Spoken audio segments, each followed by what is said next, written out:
US dollar and Treasury yields fell overnight as opinion polls pointed to a narrow Kamala Harris victory. In Australia today, the RBA is expected to hold rates, but shift to a more neutral tone, and Australia's jobs market shows more signs of strength. That's coming up in our 5 Things in 5 minutes. And then in our bonus deep dive interview, ANZ's Chief Economist for Greater China Raymond Yeung looks at how a Trump presidency might affect trade in Asia versus a Harris presidency. Small open economies will tend to be affected more by Trump tariff because Trump's approach is to impose tariff regardless of who you are.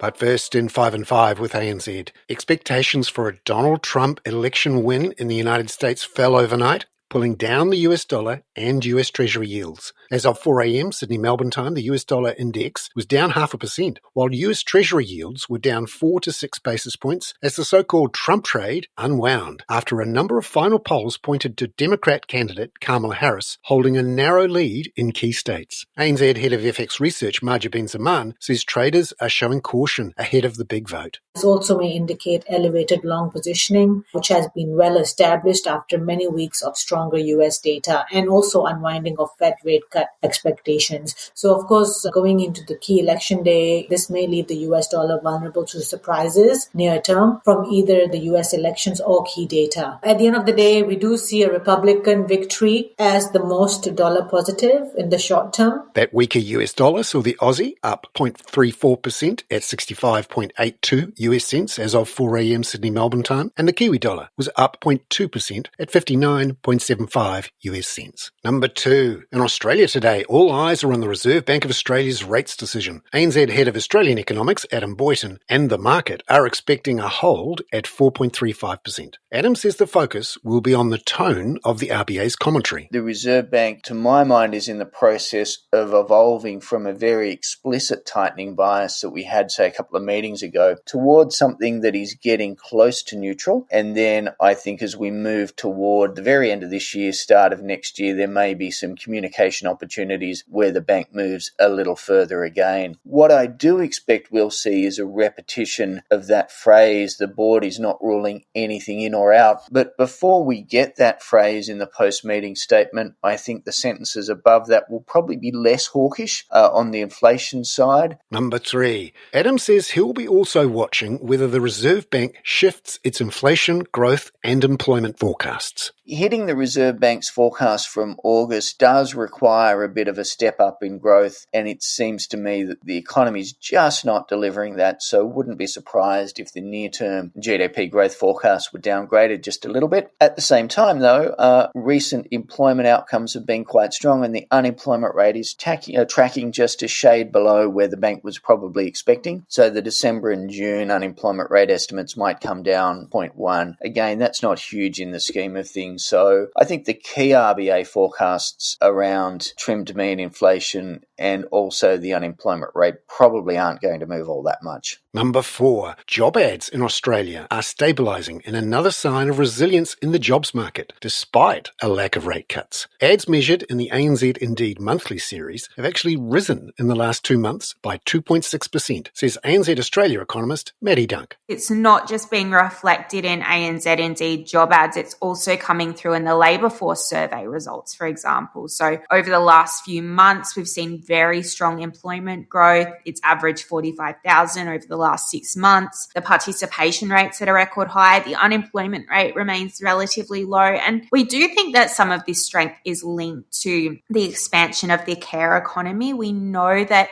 healthcare, social assistance is just becoming an increasingly important part of the Australian economy. And it's something that, given the demographic nature of our economy, is only going to continue to grow. Number 5. Maddie says there's also been an improvement in job ads in retail and hospitality. It's all about employers getting ready for the lead up to Christmas. So we saw retail jobs were up, food service job ads were up, and that's likely due to the fact that we know Black Friday, for example, has become increasingly important on the retail calendar. So retailers are getting in early, hiring those workers for the pre-Christmas trading period. period. And I think more broadly, when we look at job ads, they've actually increased in about half of sectors over the last 3 months. So that's been a real shift in what we've been seeing, because if we went back to earlier this year, there was widespread declines. And all in all, just points to this idea that job ads might be stabilising, if not increasing.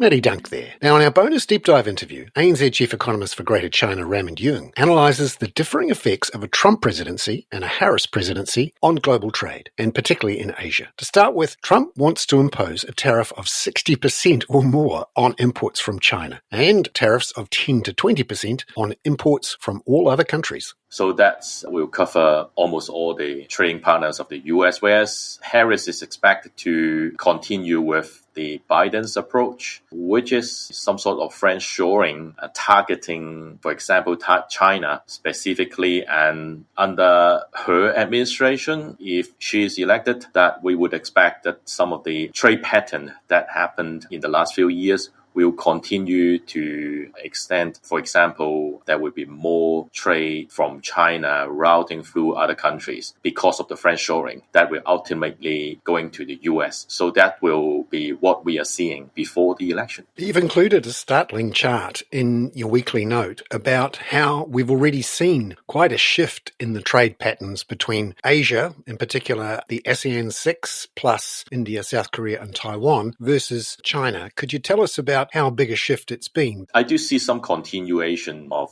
the administrations or the trade policy under Biden's administration, some sort of extension of Trump's legacy. He initiated a trade war with China, and since then we had seen that increasingly the share of China trade in the US been dropping in the last few years, even after Biden's took over as a president. Whereas the US imports from the rest of the world continue to increase. So that's a significant shift in the last few years in terms of the direct bilateral trade between the US and China. It doesn't mean that Chinese goods are not going to the US, but actually some of the goods been routed through or some sort of supply chain realignment that's prompt some of the Chinese contents are going to other countries, to the US via other economies. But I would expect that the share of China's goods direct export to the US will continue to drop regardless of who takes over. It's just the fact that Trump's approach will also affect other countries. So what's in the stake is the US import from the rest of the world rather than the US import directly from China.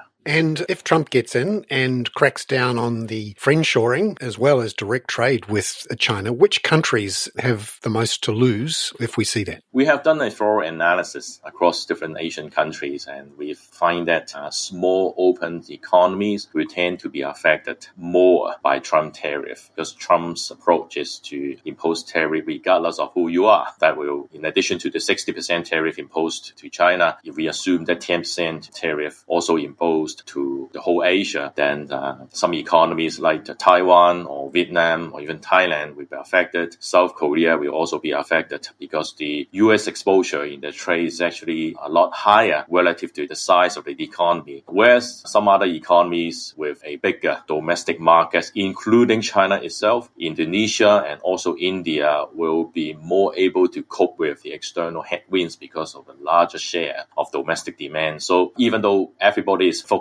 on China in terms of the US trade policy or the protectionism, but at the same time that we also need to bear in mind that the relative impact to the domestic economy matters more than what we perceive in the market. And just finally, how might China respond in each of those cases? Now, apparently that Chinese authorities are trying to offset the external headwind by boosting domestic demand. Even without the external headwinds, that the Chinese authorities has already launched a lot of stimulus in the last few weeks. And we are also expecting some more to come in order to arrest the domestic economy. The public downturn, that is more economic risk to China than the external headwind from Trump. So I think that the primary focus of the policy is to induce more domestic consumption as well as supporting the local enterprises to invest more for the future. Raymond Yeung there. I'm Bernard Hickey. That was 5 and 5 with ANZ for Tuesday, November the 5th, Melbourne Cup Day. Catch you tomorrow with analysis of the RBA's decision and further coverage of the US elections.